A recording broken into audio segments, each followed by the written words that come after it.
El tema de los mártires de Chicago siempre estará presente en la memoria humana, habiendo incluso servido de ejemplo a movimientos sociales posteriores.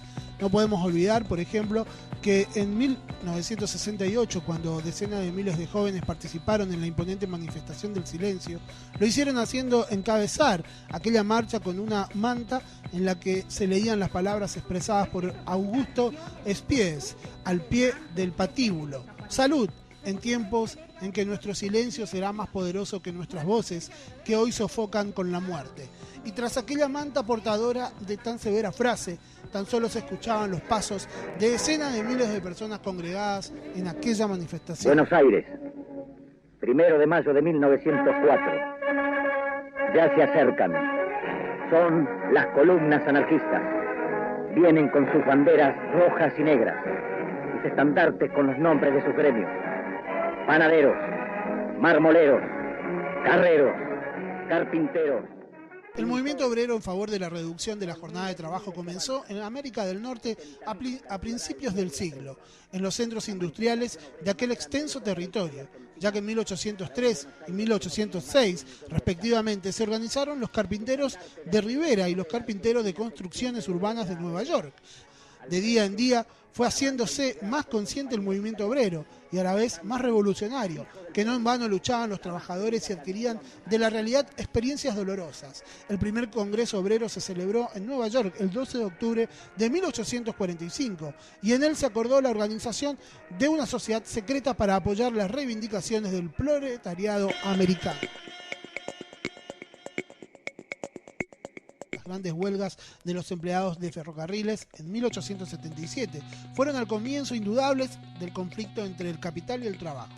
Finalmente, en el año 1880 quedó organizada la Federación de los Trabajadores de los Estados Unidos y Canadá y en octubre de 1884 se acordó en una reunión celebrada en Chicago que se declarase el 1 de mayo de 1886 la huelga general por las 8 horas. En la fecha acordada estalló en aquella población la huelga y desde luego obtuvieron un triunfo completo los constructores de edificios, los tabaqueros y otros oficios. Hay que tener en cuenta que los canteros de Chicago no trabajaban más que 8 horas desde 1867 y muchos estados se apresuraron a decretar la jornada legal de las 8 horas. Decretos y leyes que fueron por completo letra muerta, pues los burgueses prescinden de ellas como hacen siempre a sus intereses convenientes.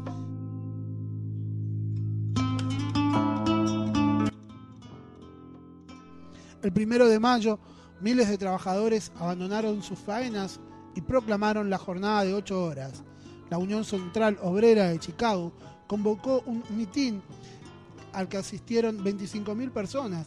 Dirigieron la palabra a la concurrencia Spien, Parson, Fielben y Schwab. La paralización de los trabajos se generalizó. En unos cuantos días, los huelguistas habían llegado a más de 50.000, las reuniones se multiplicaron, la policía andaba ansiosa sin saber qué hacerse. Tuvo el valor de acometer a una manifestación de 600 mujeres pertenecientes al ramo de la sastrería. Al llegar Parson a la asamblea, dejó de hablar Spies y tomó aquel la palabra. Su discurso duró 1 hora aproximada.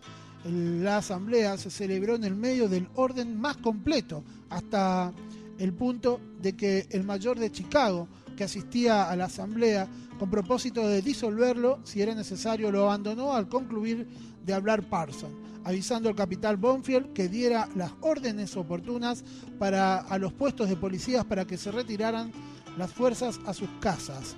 A Parson siguió en el uso de la palabra field. El tiempo amenazaba la lluvia y soplaba aire frío, por cuya razón, a iniciativa de Parson, se continuó la reunión en el próximo salón llamado Spell Hall. No obstante esto, continuó hablando Fiedel ante unos cuantos centenares de obreros que quedaron en High Market.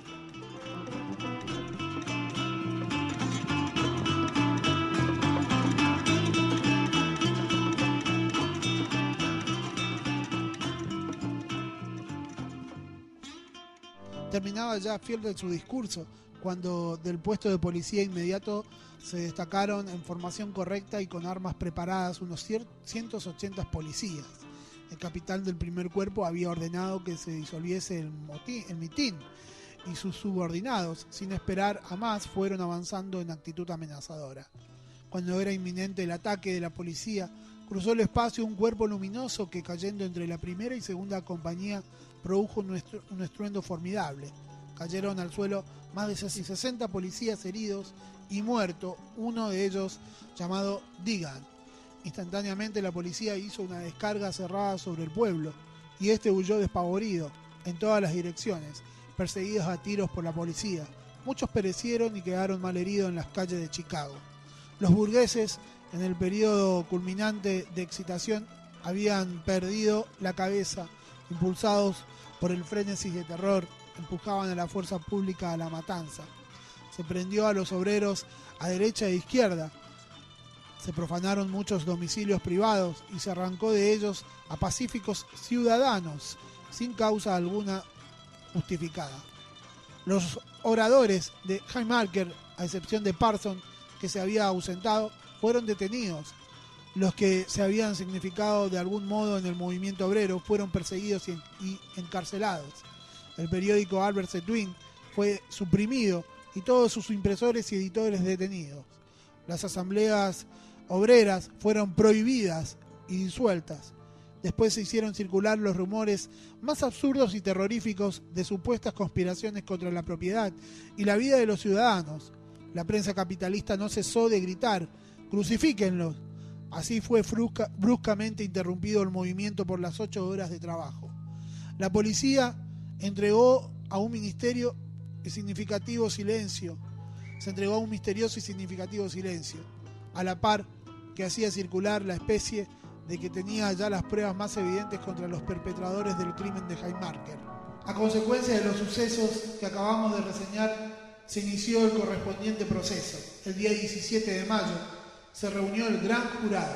Desde Chicago se dirigió a un periódico de Nueva York un telegrama que decía: «El jurado es de los mejores y podemos asegurar que la anarquía y el crimen no tendrían cuartel en manos de los componentes de aquella corporación. Es indudable que Spies, Parson y Schwab y otros agitadores serán acusados». El 20 de agosto se hizo público el veredicto del jurado Augusto Spies.